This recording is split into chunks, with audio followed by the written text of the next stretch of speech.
All right, let's go. How are we going, guys? We are back to talk another angle of the Iran war, but this time with Joe Kent, someone who I think has become incredibly well known and respected amongst many walks of life for what he was willing to say and the revelations that came out from it as well. But Joe, welcome to the show. It's great to Thanks see for you. having me. No, absolutely. So we were trying to figure this out during the time that the war was still, shall we say, in going on. But now we're here, and as the former director of the sort of NCC, how are you feeling about the status of things right now? We can get into some specifics of the deal or MOU, but like I just want to hear your thoughts initially. Well, I think President Trump deserves a lot of credit for at least trying to get us out of this. So he's attempting to get us to a ceasefire and a lasting peace.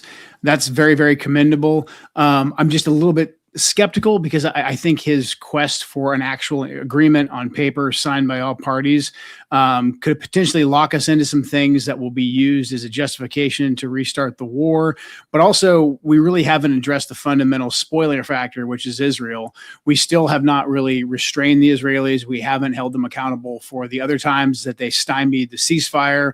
And we saw just this morning, Israel is conducting more operations in Lebanon, which Iran has been very clear about, that could jeopardize the ceasefire. So overall, I'm happy to see the president's tone and tenure that he's taking towards the Israelis and looking for peace. But I think we're still in a very rocky period right now. Yeah, I mean, if you may, if I may, I want to go back to what you wrote on March 17th because it was obviously quite the it had quite the impact. I think it got like 1 million likes or something. It was seen by like 100 million people or views. Like when you wrote that, what was your expectation? How was it received, and how's it been since? Well, it depends on who you ask how it was received. There's this.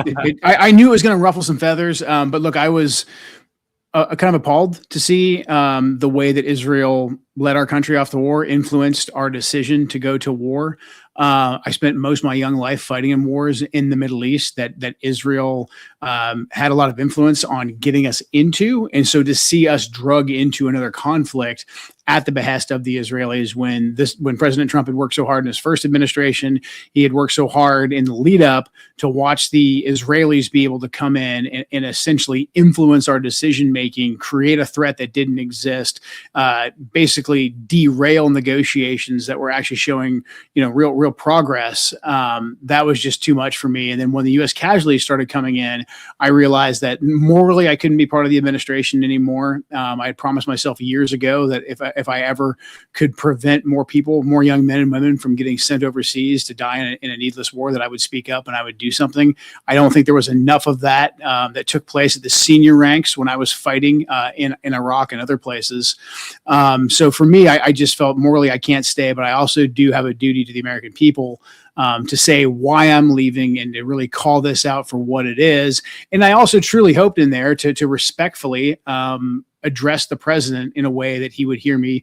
We had kind of been boxed, myself and others have been boxed out of speaking directly with the president about such a critical matter. So I was hoping to also, at least have my voice heard to him from the outside. I was aware because of the way that I was leaving that the president would not be happy with me. I understood what was coming in returns of, him being mad and others being mad and having to attack me or whatever. So I kind of knew what I was getting into there. But that's basically how we got to this point. No, I know that it might be that there are certain things you're not allowed to share or answer, but what was it like working with the President Trump, especially during times of heightened national security? I mean, you were still in post during the operation in Venezuela, and I don't know how much you had to do with that, but generally speaking, has there been a shift in the way that Trump conducts himself in the past year and a bit of being in office, in your opinion? Yeah, there has been. Initially, when the administration started, and even in the previous Trump administration, President Trump was very skeptical of getting us involved in military conflicts. He's a deal maker. He's a negotiator. You can see this now today. He truly believes he can get along with pretty much anyone. So I appreciated that about him, that it was an unconventional approach that he took to wielding U.S. power across the globe. Unfortunately, though, because of the Israeli influence that I talked about and the way that they were able to really synchronize efforts across government, across the media, the lobbying wing. They were able to influence his decision making, and I think it's still out of character for him.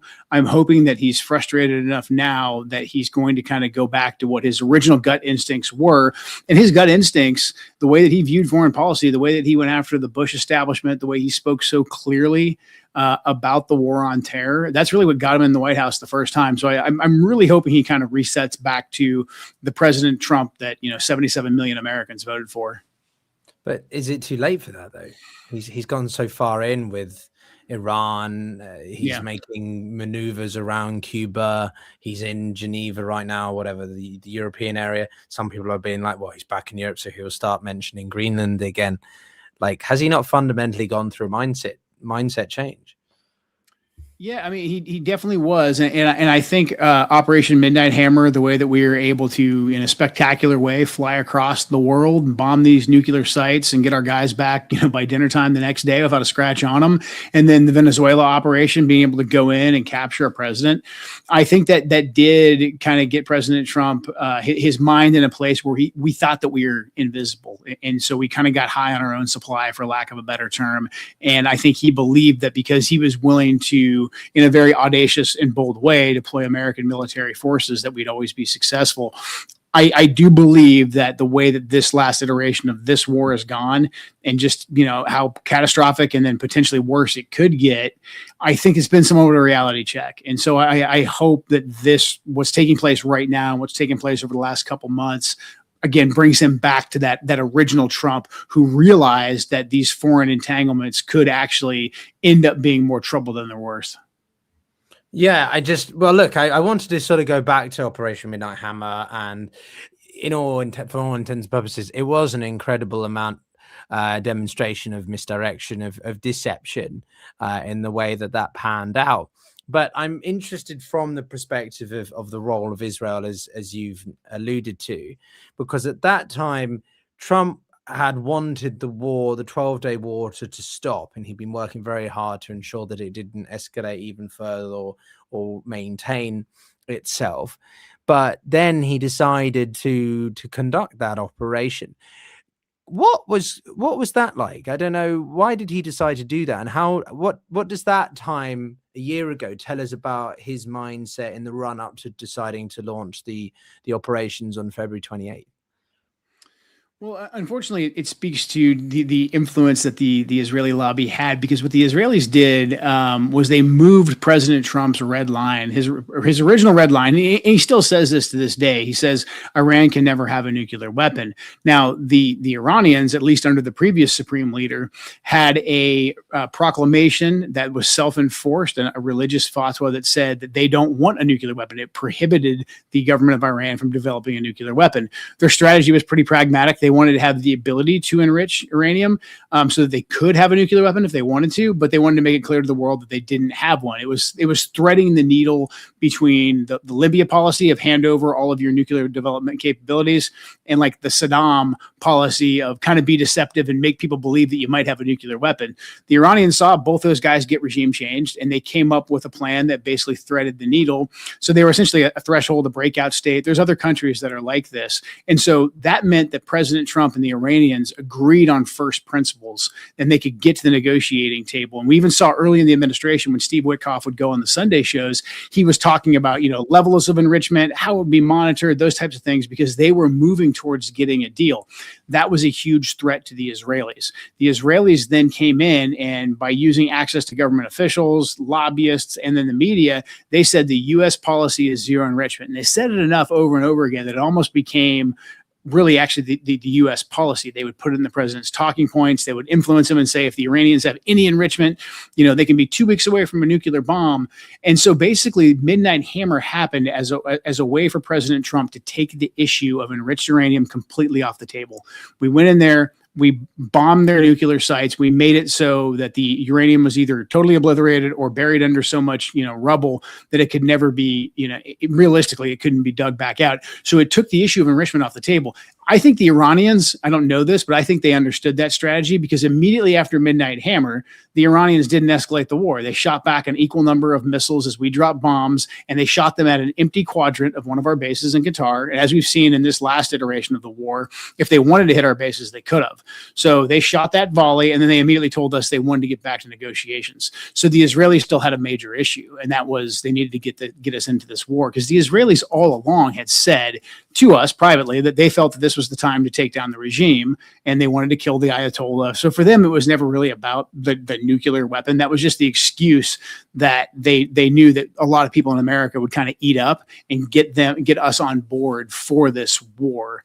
So that's kind of how Midnight Hammer worked. The president was trying to thread the needle, use a little bit of military force to get a better negotiating position, but also kind of keep the Israeli lobby at bay, but then ultimately get a deal and avoid a war. Okay, but then in the time between the summer of last year and then up until February 28th, we had a significant amount of tensions, but not maybe a couple of flare-ups. But from my understanding, Joe, the Ayatollah decided, the late Khamenei decided to decentralize the command and control structures of the IRGC, increase the agility and capabilities of the Islamic Republic, in the expectation that such an attack operation at the behest of the Israelis would happen. And because then it would enable the system to continue to function, even if the most upper heads of the snake or whatever were taken out. So what were the Israelis doing in that time? Finding a way to repressure Trump? Because in the autumn, I remember it being very clear from Trump that he'd had enough. He'd had enough of Netanyahu. He wanted his space. And yet sort of by late November, December, we're hearing rumblings again about the concerns of Iran. Then the protests develop, and then the events. Now, there's a lot of suggestions that Mossad had something to do with that. What's your thoughts on the run up to February 28th and how Trump was somehow he was brought back into being persuaded to do this again? The Israelis were unrelenting, and they continued to use every bit of access they had to influence the president to say that, like, you think you bombed all of the enriched uranium, but maybe there was more. Maybe they already, maybe their ballistic missile capability, that's the real issue. Their proxies, that's the real issue. They were just unrelenting, making it seem to the president that there was unfinished business in Iran. At the same time, there was a little bit of a trust deficit that we had with the Iranians, even though they wanted to get back to the table with us. They believed, and this seems pretty legitimate to me, that basically we had said we wanted another round of negotiations before the 12-day war, just before Israel attacked. And so we had our negotiations a bit stalled, I think, or they were going much slower. And Trump wanted a quicker deal, but the Iranians were taking much longer to build up trust, et cetera. And then in the meantime, you had obviously the success of Midnight Hammer, and the president, he got a lot of great press for just how great that operation was. It was very smooth. We did it. No one thought we could get in there and have our guys not get shot down, et cetera. And then you have Venezuela, and we go in, we snatch the president. It's none of our guys get killed. And so I think what the Israelis then did was they came and they said, look, you have been really riding high. Because of your leadership, you can conduct these great military operations. And then something else the Israelis did that was pretty slick is they said, hey, look, Iran's a paper tiger. Like, they didn't even hit you guys during the 12-day war.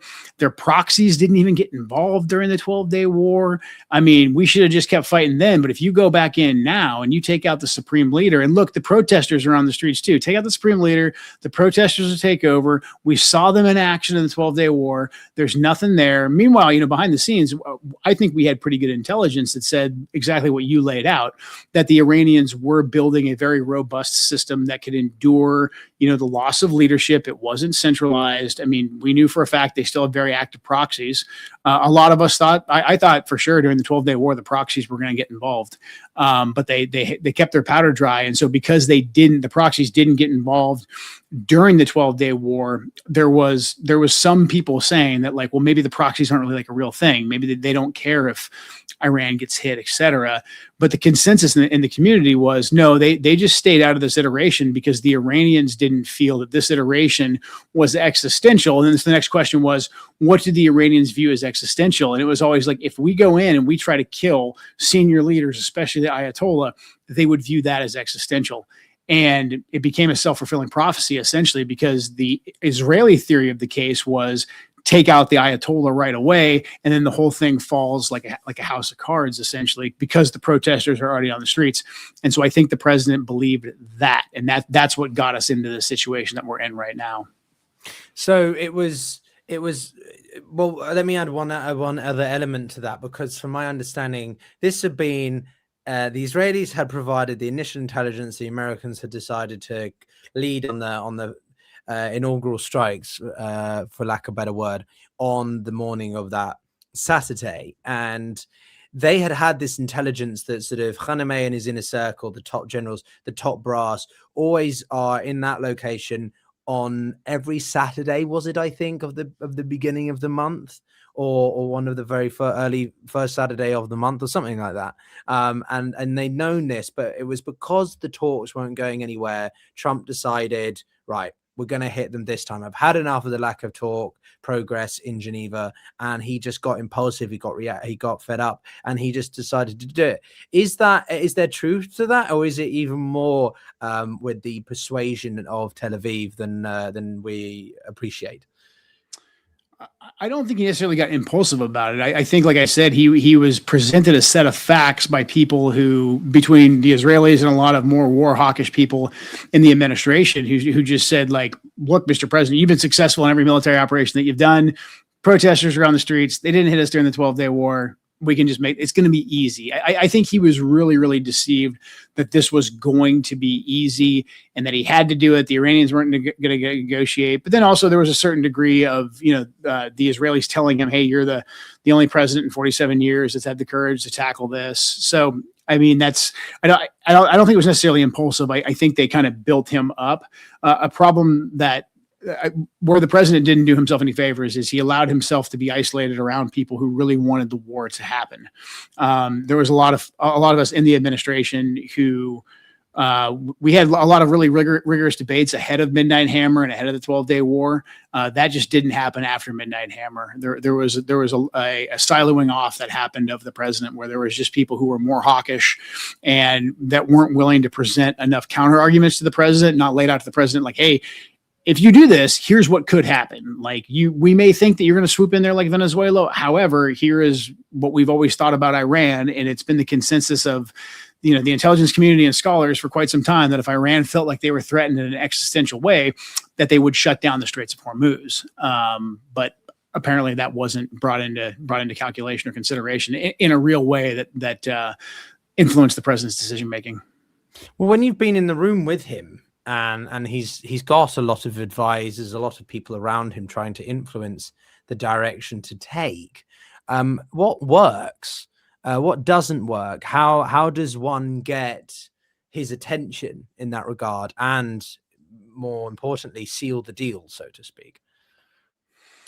I think you need persistent engagement with him, because he's a very, obviously he's probably the most busy man in the world. He's the president of the United States. So if you're getting a limited amount of time to present just one topic to him, you're going to be at a disadvantage. It's the people who have the consistent access to him that are going to be able to influence him the most. And that's just the nature of the beast. Another problem that we had in the intelligence community is that because of, in the first Trump administration, the Russiagate narrative, the way the intelligence community had been outright hostile towards him, the president was very skeptical. And rightly so. And I understood his skepticism. The intelligence community in many ways had kind of become the boy who cried wolf, who had burned a lot of its credibility. So when, myself or others came in and said, Mr. President, 18 intelligence agencies all agree Iran's not building a nuclear weapon, it wasn't too hard to convince him that, like, I don't know about that, because the intelligence community lied to me before. They were wrong about WMD in Iraq. Like, there was a trust barrier there that made it more challenging. In general, though, if you were in the room with the president and you had a case to make or to argue, he generally wanted to hear it. He's fairly approachable, I thought, as I'd never dealt with a president before. But I felt like, all things considered, if you had an idea and you could defend your case, he was at least open to hearing it. Okay, interesting. So he was malleable to an extent, but you just have to keep at it to get him. And how does one get on his side more permanently, so to speak? Because there are some people who he seems to have a favorable opinion of regardless, and then there are some people who come in and out of favors. I mean, you were someone on side and then you decided to leave, and so weren't so favorable to him. So I don't know. Do you have a shelf life, I guess, as a professional in his inner circle? I definitely did. I might not be the best guy to ask on how to stay in the good graces. But look, I think there's folks he has around him, consistently right now, that have gotten into a bad habit of only bringing him good news or kind of telling him what he wants to hear. There is that mentality, and I've seen this around other principles, where you don't want to bring them bad news, or you don't want to be like, hey boss, this is a real dilemma and only you can answer this question. Here's the pros, here's the cons. People like to go in, I think this is just human nature. People like to go in and say, like, I'm the man with the plan. Everything's going to work out great for you, sir. Let's just go and do this. And the second you present that a couple times, and even if things aren't going good, then you're kind of in the hole and you're trying to make your plan work, as opposed to just saying, like, hey, this isn't going to work, let's scrap it.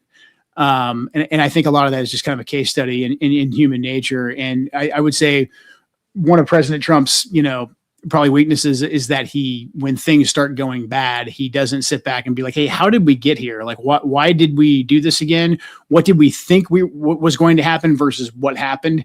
And then make adjustments from there. There's somewhat of a mentality where it's like, we can't, ever say that we screwed up or we got something wrong. We've always got to say that, it's going exactly the way that we wanted it. But yeah, that was kind of my takeaway from just my time there. No, interesting. So then, of course, bringing it back to the Israeli factor then, because the personal relationship with Trump and Netanyahu has been core to this. Now, you've emphasized the infiltration, if you like, of the Israeli lobby and different areas. But what about Netanyahu and Trump's personal relationship? Because, as I say, to me, at least from my limited perspective of just seeing it externally, it seemed to ebb and flow a bit. Or Netanyahu always had a slight influence or favorableness for Trump, or Trump had a favorable view for Netanyahu. I can't say that word in the right way today. Yeah, I mean, I think they're both really strong personalities, and they're both pretty skillful politicians. So I think sometimes what we see on the exterior, they both kind of know they're communicating to their domestic audiences, and I think they both kind of understand each other. That said, look, Bibi, and he's done this to multiple presidents. Bibi's very, very pushy. He's very, very persuasive. And so are pretty much everybody who works for Bibi on down the chain. And President Trump also is, a guy who wants to get what he wants. And so there is some clash and friction there every now and again. But President Trump, I think also, and this might just be a generational thing, he has a very favorable view of Israel. He likes the Israelis. So I think him actually taking Bibi and being like, I'm going to take away military support for you because you keep messing up the deals that I'm making here. I think that's kind of hard for the president to do, because he just overall, he likes Israel. He wants to be liked by Israelis. Some of it might just be, a New York thing. I don't know, but I think most of it's kind of a generational. He has a favorable opinion of them. And so it is hard for him to be like, you know what, Bibi, like, you guys crossed the line this time. You're interfering with the peace that I'm trying to broker here. I'm going to take away military support from you, as opposed to what he's doing right now, which is where he just keeps giving a bunch of like verbal dressing downs, or he'll talk to a reporter and say, no more. And I'm really mad about it. But then he doesn't take any action. So it's a very fraught relationship from our perspective. I understand completely what the Israelis are doing. We just need to be much more realistic and pursue our interests.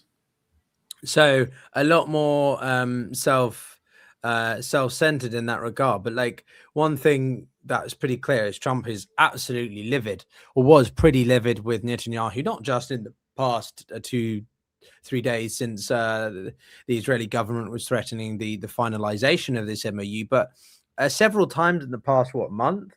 when he called him, well, he used expletives. I can't remember. He swore on a lot.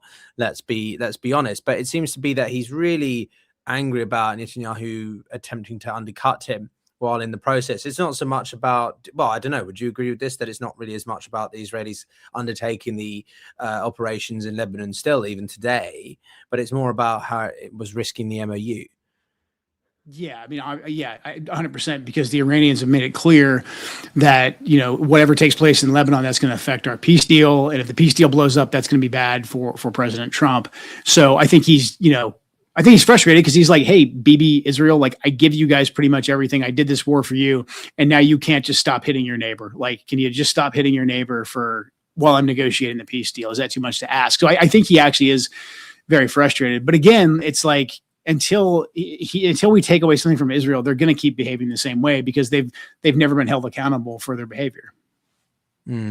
So obviously this affects Trump's popularity in Israel then. I mean, not that you think it matters too much, but what impact does it have if you have a less favorable perception amongst Israel or the government or the groups that have such an influence across Washington and the US administration? Or you think it's going to be limited now that the MOU is here? No, the influence is still going to be there. And I think the lobby, the influence networks, whatever you want to call them, are at a full court press right now, working overtime, trying to influence this in a favorable way for Israel. And Israel wants the war to continue, and the war can't continue against Iran without us being bought in on it. This is where we need to be honest with ourselves and say us and Israel have a drastically different, strategic objectives, and we need to treat them as such. So what does this mean then in the run up till Friday? We've still got a few days to go, and the Israelis have been continuing to operate in Lebanon now. Hezbollah is responding. This doesn't seem like a cycle that has an end to it. Now, I know a lot of people will emphasize that the Israelis are the destabilizer here, but how does one get them to stop? How do we get this ultra nationalist government to stop when they feel this continued perception of existential threat from Hezbollah, Iran, and so on? Yeah, this is where we have to take away a good deal of military support, because the only way Israel can project any power into Iran, any meaningful power, I should say, beyond Mossad sabotage and assassinations, is with our support. And so we need to pull that immediately. It's more challenging for us to restrict Israel going into Lebanon because they're just so close; they're right next door. But that's where we need to say, if you guys keep doing this and it's going to mess up our potential to get our goal, then you're on your own, and we will cut off all aid. And if you guys want to go to war with all your neighbors all at once, then you're on your own. We're not coming for you, because Israel just can't do that. The only reason they can behave the way they do is because we're backing them. But again, Israel's never really faced this threat from us before, saying that we'll hold you accountable for your behavior. So there's a lot of space between now and Friday for this whole thing to get screwed up. And again, I really think that this chasing a piece of paper that is an agreement that everybody signs, I kind of think that onto itself is somewhat of a trap, because President Trump's going to be accused of, cutting a deal worse than the Obama deal, especially considering we're going to unfreeze some of the assets. And the second that we unfreeze the assets, and we've already started doing this, we're going to start getting intelligence saying that the Iranians are rearming their proxies, and that's a violation of the agreement. And so that's going to be used as a justification to restart the war after Trump is politically humiliated, because the Israeli lobby and his detractors will say that this deal is much worse than the Obama deal. That's why I really advocate for Trump just to say, look, we won, we got everything that we needed, and for us to leave, get our troops out of the region so they can't be struck, and then say to the Israelis, like, you're on your own. Like, we're cutting off aid. You guys can't continue to be aggressive in the area. You need to behave in a rational way and basically figure out how to get along with your neighbors. We're not staying here to referee this anymore. We can use the carrot of sanctions relief to ensure that the Straits of Hormuz stays open, but I just feel like a memorandum or an agreement of some sort, it might be a temporary press win, but in the long run, I think it's going to come back to lock us into something that isn't in our best interest. But how can the the US, how can Trump ditch Israel completely? How can we say to them that you're on your own? And better, yeah, actually, just to what you said, how can you make Trump frame this as that we won? Because everybody, 99% of the world says that the US hasn't. President Trump is very, very good at setting media narratives, and his supporters, and I still consider myself like a half Trump supporter. Like, his supporters love President Trump. I mean, like, if Trump came back tomorrow and said, I won, and he just checked off all the things that we destroyed in Iran and how nobody else had the courage to go to war with Iran for 47 years, there's a large percentage of America that would be like, yeah, we won. We beat the Iranians. President Trump said he won. Most Americans don't care if he signs an MOU. So I think he politically can do it. If there's ever been an American president, an American politician who can message something like that into reality, it's Donald Trump. That's his strong suit. In terms of cutting off the Israelis, it's something that we have to do. And I'm not saying that we have to do it forever. But considering the way that they've thwarted so many different ceasefires we've had in this, the way that they basically convinced President Trump to get involved in this war, and all of their assumptions that they told the president were wrong, I do think they should be held accountable for that. Otherwise, our relationship is going to continue to be very, very lopsided. So in order to reset that relationship as well, there has to be real ramifications in terms of us cutting off a significant portion, if not all, of the aid that we're giving them. Yeah, no, I mean, what is it? It's in the realms of $3.5–4 billion a year. That's obviously increased rapidly during wartime. I just wonder, though, so you say you're half a supporter. What is it that you still support Trump on? Putting America first, defending American interests? This isn't a psychoanalysis of you, Joe, don't worry, but I am curious what you mean by that. Oh, well, I mean, what President Trump ran on in 2024, I wholeheartedly believe. That's why I was honored to be chosen for the position I had. That's why I supported President Trump. And even though it wasn't perfect, the way that President Trump governed in his first administration, I mean, just Iran policy alone, when it came time for us to kill a terrorist who killed Americans, Qasem Soleimani, President Trump killed him, but he didn't take the bait. He didn't get us sucked into the war. The way that President Trump articulated foreign policy, the way that he executed foreign policy in the first administration, and the platform he ran on in 2024, that created an incredible political coalition. I wholeheartedly believe in that. I had to leave because of everything I outlined with the Israeli influence. There's a lot of other places where he's done drastic 180s. I really hope that, as we approach the second half of this Trump administration, he's able to kind of reset his azimuth back on the principles that he ran on. Yeah, but how can, but Joe, but like it's okay. So his first administration, he did some impressive things. A lot of people, even if they dislike Trump as an individual, they have to admit that his Abraham Accords was quite an impressive demonstration of diplomacy and helping to normalize a lot of relations with Israel, for better or for worse. But now he seems to be undoing a lot of that, or reversing it, or he wanted to get Saudi Arabia to sign on to the Abraham Accords, to be the golden whatever, secure that golden egg, golden goose. I don't think of the right analogy, right? But he hasn't. He's done the complete opposite, and if anything, turned the Gulf states increasingly skeptical of the petrodollar and thinking, well, maybe we should hedge our bets with China and other countries, right? So how does that carry over from what he did in the first term? Well, I unfortunately, I hate to say this, but I agree with you. It's negating a lot of what, I mean, I wish it wasn't so. I mean, but it is. He is negating a lot of the great and groundbreaking work that he did. I mean, the Abraham Accords, I think, were pretty genius. However, this last iteration has pretty much destroyed the Abraham Accords for all the reasons that you outlined, and it's reset our security arrangements in a detrimental way. I think, if he gets our troops out, potentially, we could reset some of that and try and recoup, but he has undone a lot of the good work that he did before. So it's quite the challenge. But again, I hope that he is getting frustrated enough right now with the situation in this war not being what he was promised, essentially, that he is going to do a drastic reset. Again, I mean, this is Donald Trump. I mean, if anybody can change his mind and try to and basically convince most of us that he intended to do it, it's President Trump. So he's not someone to be locked in. And right now there's a lot of people that are trying to lock him in to this failing policy. I truly hope that one day he wakes up and he's like, well, what have the results been so far? It's negated all the good work I've done. I'm going to completely reset this. But where does this leave us then with the United States overall? One, influence in the Middle East.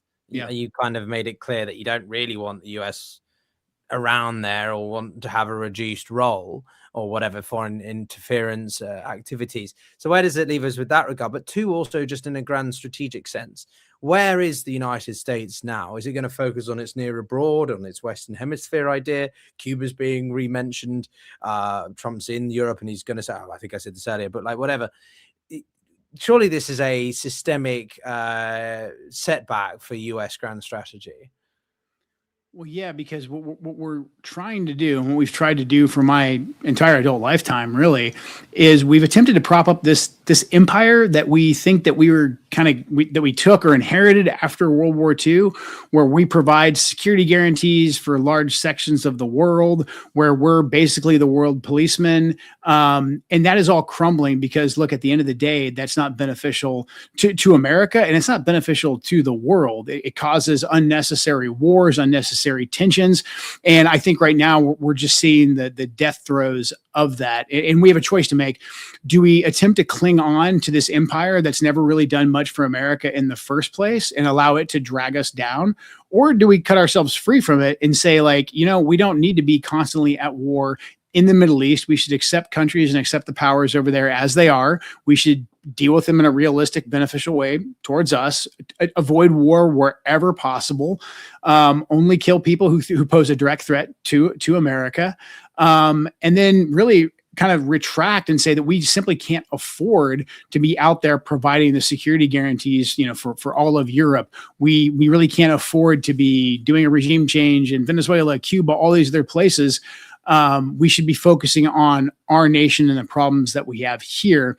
I think if we do that in a deliberate way, but quickly, I think we can actually get our country back on course. But if we try to cling on to all this empire, we try to cling on to us being able to impose our will on anyone, we're going to continue to see defeats like we've seen so far in Iran, in that war right there, where we get locked into these counterproductive struggles where, we're not necessarily hurt, but there are major ramifications that continue to weaken us. If we're truly worried about being, replaced as the world's superpower, by China, then we've got to actually take a page out of China's playbook and not get sucked into these never-ending wars, deal with countries pragmatically, and try to build up our own nation.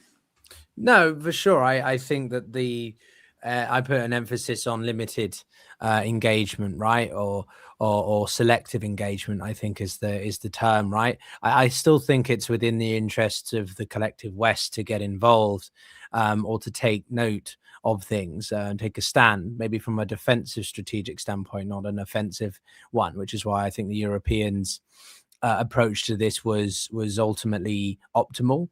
I think we defending the assets that we had, I think that was absolutely critical for a British perspective, for example, over Cyprus. I think it was critical that we came to the defense of Cyprus. But when Trump was emphasizing that we've got to get involved with the Strait of Hormuz, I don't think that the Europeans should have been forced to do so, and they made the right decision.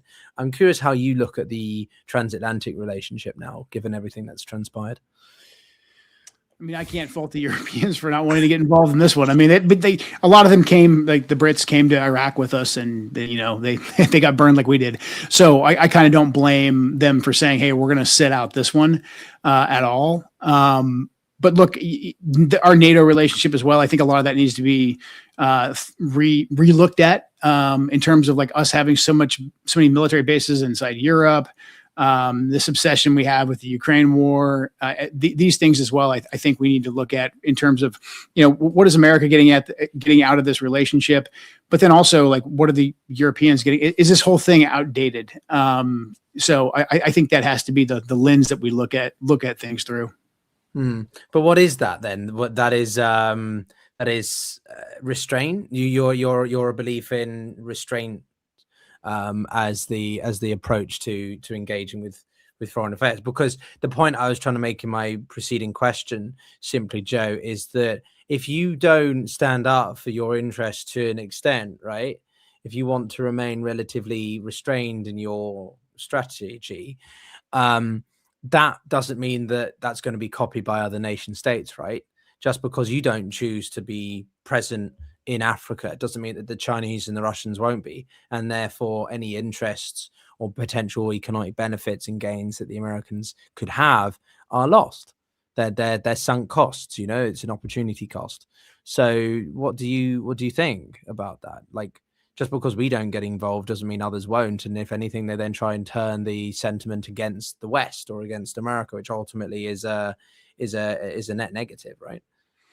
Yeah, I mean, look, if the Chinese want to go invest deeply in Africa, like I don't know how much does that matter to America. I'm a little bit like, case by case, maybe certain countries more than others, but I think we can compete with them. I mean, the problem that what we typically do in America is we say that we need to have some kind of a big government presence there.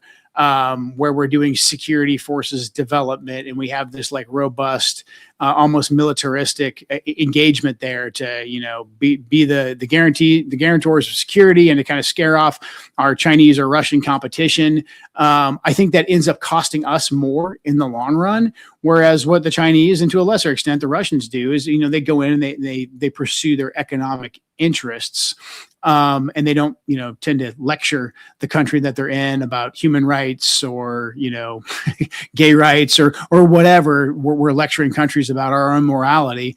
They're just much more pragmatic. I think we would be better served doing that. And in the long run, I think because our economy in our country is wealthy and is powerful, I think if we were competing without any strings attached with Russia, with China, I think based on that, we would attract more influence from these countries. But our problem has been that we've just been overextended for far too long in so many regions and countries that just don't matter to the security and stability of America. No, I get it. Look, I'm being partially devil's advocate, Joe, but I also think it is important that sometimes overreach, right? Over interference is an Achilles heel. And I think it's been the detriment of the United States and some of its closest allies to dictate to nation states, especially I use Africa as an example because I lived there, I worked there, I know it quite well. And African states, not as a collective, there's over 50 of them, but largely speaking, a lot of them are more transactional, and they don't want to be dictated about how to live or human rights or whatever. Uganda, which has received how many millions, billions of funding from America, or Ghana, both of them have clamped down on LGBT rights in the past few years. So the attempt by the United States to encourage these sort of democratic principles and Western outlook on things just hasn't worked. So I certainly appreciate that. I think it's just the balance of sort of wanting to focus on your nation, it's first, but combined with not being too focused on yourself that you miss the forest for the trees sort of mentality. I don't know.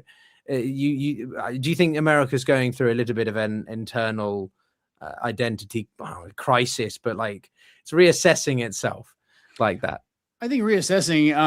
I think if we continue to kind of dig our claws into the remaining empire in the way that we've executed it, since the end of World War II, it's going to fail so catastrophically that the backlash to that, the boomerang effect, will be that we have to go completely, America internal only. So that's why I advocate for us drastically reducing, our presence with the old empire, so to speak, and start rethinking these arrangements before there is a catastrophic event that resets things in a way that we didn't plan on. I mean, it's the example I'd use is the withdrawal from Afghanistan. Most of us anyways thought that we should have gotten out of Afghanistan, but the way that it was forced upon us and how chaotic it was, that was catastrophic for a wide variety of reasons. We lost 13 of our best soldiers out there, but then also just the lack of the way that we exited it made us look very, very weak on the world stage. And I think, especially with what's taking place right now in the Gulf, that could kind of spread and happen on a much larger scale in a way that the result would be we just focus internally on America in the next generation. So I think if we don't get much smarter and more deliberate about the way that we engage with the world, there is going to be a major crisis that forces us to be pretty much 100% isolationists. Interesting. So do you define yourself as an isolationist as such, or more just No, America first? no, I don't. I would say I'm America first. Like, I spent most of my adult life overseas. I like working overseas. But again, when we're trying to force like our values and we're trying to prop up the empire and have bases for the sake of having bases and these different security arrangements, it all, to me, I always, the fundamental question I would ask myself, especially when I was a younger soldier, like, hey, hang on, like, what am I actually doing here? You know, like, why am I in Iraq trying to train a bunch of, Iraqi police officers to police their streets? Like, is this really going after terrorists that are threatening America? Those are the questions that I continued to ask throughout my career, regardless of where I was. And this is what attracted me to President Trump when he came down the escalator, the golden escalator 11 years ago, is that he was just so clear in saying that, like, all these different things that we're doing throughout the world, if they don't benefit America directly, then why are we doing them? He just asked the question. And I think that's why he touched such a nerve with so many of us. And so, again, I'm hoping he gets back to that. No, I as I say, I appreciate that. I lived in DC just at the end of his first term, much through the Obama administration, and in the run up to it was actually his re-election that affected my visa status in Washington at the time, Joe. But I guess, like, just a couple more questions looking forward then, because I'm very interested in, we've got this MOU. Let's run with what you said, that we hope he can get back to it, but things are still very sensitive right now. The Iranians have said that they will retaliate, be very harsh, I think is the words, that in response to Israel's continued violations in Lebanon. What happens if we see I don't think the Iranians want to ditch the entire MOU, but what happens if we see a significant setback in that regard? Do you think Trump will be scrambling, or he has a contingency in mind?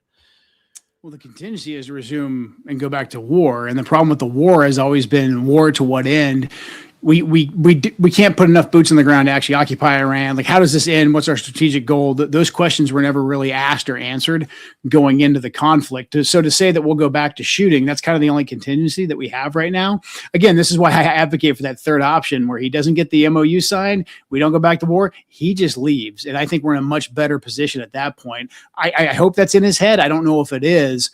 Again, though, I am concerned that the MOU, either because of Israel's actions or because of a lot of political rhetoric, and then intelligence that says the Iranians are using some of the unfrozen funds to fund their proxies, that sends us back into war as well. I'm also concerned too that on the Iranian side, because Iran is definitely they're kind of feeling their new power, right? When Iran struck Israel just last week, they did that because of Israel's actions in Lebanon, and that's the first time that Iran has said that they're going to intervene on behalf of someone else. They had given clandestine support before to Hezbollah, to Hamas, to all these groups, but they did so clandestinely, even though most people knew about it. But them doing those missile strikes on Israel because of their actions in Lebanon was them showing that, hey, we are a regional superpower here, and we actually have an agenda, and we're going to stick up for the resistance. So what I'm afraid of is that Iran is going to say, hey, the Americans screwed us over on a bunch of deals. Let's screw them over as well. Let's humiliate the president. Let's get the president to publicly announce that he got this great deal. And then let's pull out or blatantly violate it at the last minute and just fall back on, hey, we didn't violate it. The Israelis violated it. They struck Lebanon. Iran goes back to war on their terms, and basically humiliates the president, and we're forced back into the war. Because, look, the Israelis were really diabolically genius at the beginning of the war, getting us on board with killing the Ayatollah. Because when we got on board of killing the Ayatollah, and then the Israelis came in and killed a bunch of the other moderates, the Israelis knew that we would be left to negotiate with the IRGC and a bunch of elements within Iran that actually they don't want to stop fighting us. They want to continue to fight us, especially now that they've seen how much power they have when they shut down the Straits of Hormuz. So there's still a ton that could go wrong here. Again, I hope all the best. I hope I'm wrong, and I hope the president pulls this off and it's great and it gets us out of it. But I'm still pretty concerned going into this. No, I am too, because, and correct me if I'm wrong, but this has led to a more consolidated power base in the IRGC. They're much more integrated into the decision making than they were, say, under Ali Khamenei. He was split between that ideological and pragmatic sort of divide, if you like. But his son is much more pragmatically orientated, especially given what he seemed to go through. Again, it's not fully confirmed what happened, but he seems to be maimed. He lost several close members of his family, but obviously his father. So this just seems to me like Trump wants to disengage. Israel is hell-bent on trying to derail this entire matter, and the Iranians are more hardlined and consolidated in their power base, and they're going to be getting a fuck ton of money. So can you help me understand where we go from here? If Trump can somehow frame this as a win, does that mean we can get out of this, or it depends again on Israel? If we keep the playing field set as it is, and we leave a bunch of our troops over there, and we say that we need to have these bases in the Gulf for our security arrangements, and we're reliant, and we don't take things away from the Israelis to prevent them from getting us sucked back into the war, then I think it's, as you say, we're kind of waiting for the Israelis to strike Lebanon, and then this hardline element inside of Iran to say, okay, like the Americans aren't the power here. We're the power. We're going to show the world that we're the power, especially after, I mean, I've seen reports that they're already getting some of the funding unfrozen. It's not American taxpayer dollars, but it is funds that were the Iranians that are being unfrozen. And a pragmatic thing for the Iranians to do, especially the IRGC guys, is to rearm and refit the proxies, because the proxies paid off in a very big way. They were the outer rung of security for Iran. So, I mean, we're just in this situation. Again, that's why I really advocate for the president just to kind of walk from the whole thing, take away our troops that they can use as targets, and then just say, hey, we're not going to unfreeze any of the money. We'll deal with the Iranians on sanctions relief, because that incentivizes the Iranians to sell their oil. And to do that, they need to have the Straits of Hormuz open. And then I just tell Israel, hey man, you guys are on your own. Like we've got to take care of our own country. And if you guys feel like you can go to war with all your neighbors without us, then Godspeed. But if you can't, then you might want to start working things out with your neighbors on your own without Big Brother to watch over you. Yeah, I've been putting this. My last question really is simply for you, Joe, is that I see a new power dynamic emerging in the Middle East. This is something I had with Ian Bremmer again. He agreed with it, which is that on the one hand, you seem to have this block of four, the Qataris, the Saudis and Pakistanis, and the Turks, Egypt sort of there as well. And on the other hand, you've got the Emiratis who are putting all their emphasis in with the Israelis, but of course, Israel, the United States to an extent, and India. So the reason I'm asking you this, or touching upon this, is because if you're saying that we pursue this direction of a disengaged or delinked or reduced relationship, shall we say, with the Israelis, what does that do for them? They're going to really have to dig their relations in with the Emiratis and a couple of other regional players. Like how would that play out, in your opinion? I mean, I think they would keep strong ties with the Emiratis. I think the Israelis, they're survivors. They're pretty good at cutting deals. People in the Middle East, I've found from all my time over there, when power is relatively equal and both sides can hit each other but not dominate each other, they're pretty good at getting to the table in a secretive type of way and kind of working these things out. If Israel couldn't project power outside of its own borders consistently, I think that they would just engage with their neighbors in a much different and much more pragmatic way. The whole region knows the Israelis are tough. It's not going to be a situation like we had, in the 60s or in the 70s. The Israelis have proven they can pack a punch, and so they'll be able to hold their own, but they won't be able to go on the offensive, and they won't have us standing behind them to kind of bail them out and to write out the checks for them. So I think, them and the Emiratis, I think them and the Saudis too can get along. They get along, well enough with the Egyptians. I am concerned about what seems to be a pending conflict between Turkey and Israel, especially if we stay in the mix there with what's taking place in Syria, et cetera. But again, if we're not there, I think that can be kind of kept at an even boil, so to speak. But, Iran, Persia, the Persian Empire, if you just look at a map, I mean, Persia has always been just a geographic reality. It's been a geographic powerhouse. And so I think we've reached our limitation of how we can, confine it and contain it with sanctions and with military action. I do think I think the next chapter is for us to find a way that we can work with the Persians. The Qataris already do. I mean, the Qataris and the Qataris work with us, and the Qataris, they share a natural gas field with the Iranians. They seem to get along with them just fine. So do the Omanis in terms of control of the Straits of Hormuz. So I do think there is a balancing act there that can be met. And I think this war in particular, it did show everyone in the region just how destructive the continuation of this war would be. So I do think as long as we're not trying to impose our will or the Israelis' will on the region, I do think there is a balance that can be struck. Okay. And very quickly, Joe, as someone who's been on the inside in an incredibly unique position, what does this do for the future of MAGA, for the future of the Trump administration in the coming months? I mean, I'd love to have you back, obviously, in the next few weeks or something to touch base with everything that's going on. But like, what does this do for that movement? Well, if President Trump can reverse course and get back to the tenets that he was elected on, that's going to be hard to do. But I think he could help kind of patch MAGA back together. If he continues on this trajectory where he's listening to more of the neoconservatives and, he seems to be kind of at war with his base right now, it has already fractured MAGA a good deal. And then going into 2028, there's going to be an effort to push forward the more neoconservative wing of the party and kind of brand it as MAGA. But the younger voters just aren't buying that. That's the good news. If we look at like the way that Thomas Massey's race went, although he lost, if you look at the demographics, pretty much people under the age of 55, they trended towards Massey, and that's the way I think most of the country is going right now. So there's going to be a big effort, and I'm helping to work on a little bit of this as well to get more young voters involved, so that we can actually in 2028 have a true America First platform and America First ticket. Again, I hope President Trump kind of corrects course, and I hope that we can keep that coalition together.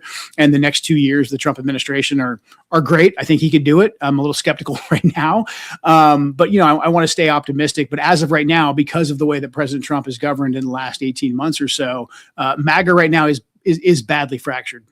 Well, on that tentative note there, Joe Kent, former director of the National Counterterrorism Center, been an absolute pleasure. Delightful to have you on, wide-ranging, but I think a thoroughly good conversation, debate, and I'd love to have you back very soon. Everyone for watching, do of course look at what Joe's up to. What are you up to actually at the moment, Joe, if you don't mind me asking? A ton of this, a ton of talking about these issues, analyzing the issues, trying to do a little bit of work here and there to, like I said, build out something of a coalition that's going to hopefully put America First on the ticket in 28. All right, man. Well, thank you so much for being here, and everyone for watching. Of course, do check out Joe's work, as I say, and like the video and subscribe if you want more conversations like these, including a future one with Joe. We'll speak soon.